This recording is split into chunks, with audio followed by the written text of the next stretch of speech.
Welcome to Squirrels of Doom, Drinking with Geeks. I'm Russ. I'm Matt, and this week we're bringing you another Dungeons and Flagons.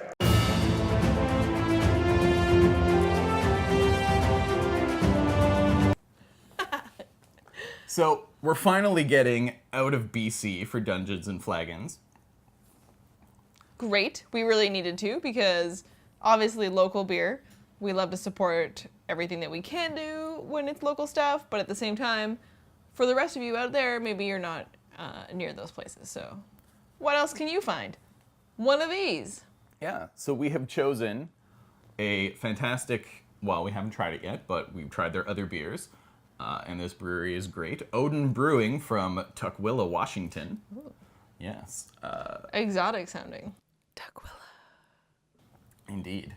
And just this is another brewing company where their name alone means, that sounds pretty appropriate. Odin, it's not quite fantasy. Again, it's more mythology, but that factors heavily into D&D, so it's all good. Oh, they do say on their website that they are enthusiasts of Viking and Norse mythology, and not that they are experts or scholars. Yes. So, if anything, that's even better, because... Grain of salt. Which brings us to Screaming Viking Strong Lager that they have. And as we can see, they're definitely enthusiasts, not scholars, because we do have, and you probably can't see it from there, but, I'll do a close-up or something. They have the classic Viking helmet with the two horns on the side, which I'm fairly certain is not a real thing. You can't walk around with horns on your helmet. It looks ridiculous. Fashion is about taking chances, daring to be bold. The helmet is a basic head cover, but when you add some other material, it becomes something else. It's no longer just a helmet. It is something bigger, it tells a story, and that is what fashion is all about. But... Well, shame on you, How to Train Your Dragons, not doing your research then. Yeah. Also, their Vikings were Scottish, so WTF, guys. They also have There were dragons, so... I love How to Train Your Dragon, but there were some serious historical issues. But it's a great mashup. Yes. And here, we've got our Screaming Viking fighting a dragon. So, right off the bat, we're talking good label marks here. 4 out of 5. 4.5 out of 5 even. 4.5 out of 5. What could make Amazing. it 0.5 better? I mean, maybe a little bit more colorful. It's sort of doing its own just like basic blues here. It's not as crazy dramatic, although these skulls are screaming drama. Yeah, I only just noticed those skulls right now. He's like flying through the air and it's not just particles coming up behind him. There's like appear to be skulls flying off his loincloth. Yes, I don't know, mini skirt, whatever you would call that if you were a Viking, and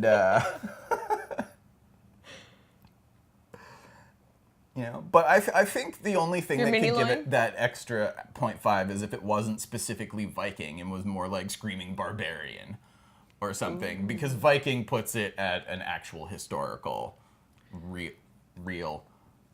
Not for these guys. Not guys. that Vikings weren't real, but that this is obviously, it's fighting a dragon, so we're stepping outside of the bounds of reality.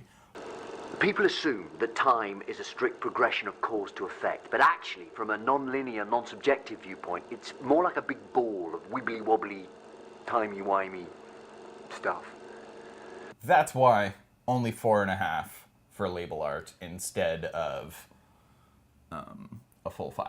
Love it though. Spectacular. Name-wise, not punny, but Screaming Viking Strong Lager is screaming good of a name. So, when I see this on the shelf and I'm looking for my D&D brew, like that one. So I would say that's another 4.5. If it was a pun, or 4 maybe. Or 4? I think. You're gonna dock a full mark for no pun? I'm gonna dock a full mark for no pun. All right. I We've feel set like- a precedent. The foot is spoken. Arr, I feel like there's something. 1 mark for pun. You can't get higher than 4 out of 5 in our score for your name We if it does made not the include whole a pun. title of the category Puntastic Name. Fair enough. I'm just saying. I feel like you gotta do really good in the puntastic, because what if it's a pun, but it's a bad pun? You know what we gotta do? I hope that there's we got math to open involved. this and taste it. Because now we're Okay, getting to beer. talking about sessionability, and I don't think we can talk about the sessionability. I mean, we can look at numbers, but I think we need beer in hand to look at those numbers 'Kay. and properly. Yes. You make the beer happen. I'm going to record some scores because we're getting all up in the math now. So, label art. Kabam. Ooh. Give those a minute to defoam. It's a nice looking beer. Yeah, it's a little bit darker than I expect for a lager, but I mean, it's not the darkest lager I've ever seen, but like, Nothing. Continue. okay, well, I'm just gonna get really snooty then. No, I can't get that snooty about beer. It's just not in me. Someday we'll have someone on who can. We'll have a super snooty guest. It'll be great. Because that's what everyone wants to see on the internet, right? People being really snooty about People stuff. being very specific about their interests and their loves. Which is something I actually really like about D&D. Not that there's not those people out there who are all like, I can only play it one way. But in general, as a community, we're all so supportive of just everybody. You do you. Love it. And we have people who are experts, but they also embrace that you play the game your own way. I love it. Okay, Indeed. do we love this beer? I do. You know, this is a strong lager, but like it's flavorful. It's definitely on the grain side of things. Like it's malty, but Isn't it not nice sweet mouthfeel, malty. Sessionability though, it does clock in at 6.2% alcohol, which 6%? Really? for a beer is getting to the high side. It's sort of the beginning of high. It is called. Sorry, I'm. It's giving me the burps. It's sort of like that beer that's famous in our town. Oh crap, what was the name of that town that they started in? Burtonhoff? Burtonhoff. And it's famous for the beer that gives everyone hiccups. Yes. So sessionability is not super high, but it's not, you know, a big imperial thing that's gonna like really knock you on your ass. I think I could easily do a few of these while we were going for a few hours. Even That's the while great you're part about the DMing? sessions. As a player, for sure. As a player, I would not get so drunk that I could not play anymore. But as a DM, it might get a little more difficult. I would take a very small, just a small glass. I mean, that's the good part about these is that you can portion yourself out. So if you're DMing, just give yourself a nice little taster. And then maybe you can try a little bit of what you're sharing with your party. So you could be like, yeah, you guys just killed that dragon. Maybe they're facing one soon. So say Hopefully already have by the time you're watching this. And survived. they dig around a lot. Yeah.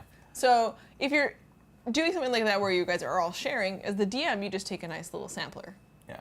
We also co-DM for this campaign. So that gives us a little more freedom to be perhaps a little less on the ball than you might need to be if you were the only person keeping track of everything. That's true, but when I'm rolling dice for all the monsters and stuff, I feel like I need to be able to add. That's true. I let myself get a little perhaps more inebriated than a DM might normally because I cover the narration and the talking, you know, what's going on, and that, you know, it's all about just having a good flow and going. Roz does the numbers, which, yeah, that takes a little more concentration. But you can still enjoy yourself and have a good time. Totally. And you can try some really fantastic, maybe not D&D inspired, but D&D super friendly beers. Like the Screaming Viking. I would say, so wait, we didn't set a sessionability score. I would put this not higher than a 3.5. Because, like, 6% alcohol you're going to start feeling soon. 3.5 sounds totally reasonable to me. All right, 3.5, sessionability. Locked in. Quality. That was pretty sweet. We said that at the same time, like we'd planned it. Okay. Quality. This is an excellent beer. This is an excellent lager. I like it a lot. I would definitely drink more of this. It's, it's probably, I don't know that it lists IBU on the bottle here. 6%? Really? I But they like gotta that they be give you the super cute low. little. I'm a big fan of this on the side, so that as you're comparing beers, but they tell you if this one is aromatic, floral, full-bodied. Yeah. I don't get very much floral out of it, which I'm happy about.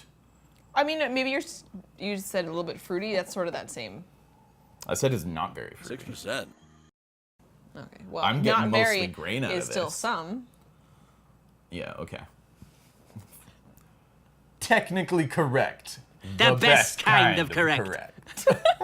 But the full-bodied and aromatic, I think, does come through. Oh, yeah. So, quality, 4? 4.5? 4? I think a 4. Let's This is a solid 4 let's for not me. go It's great. crazy. Like, It's good. It's good. And I think that it really shines in terms of its overall package and branding. let's say 4 out of 5 fake horned helmets for Screaming Viking. Cheers to the internet.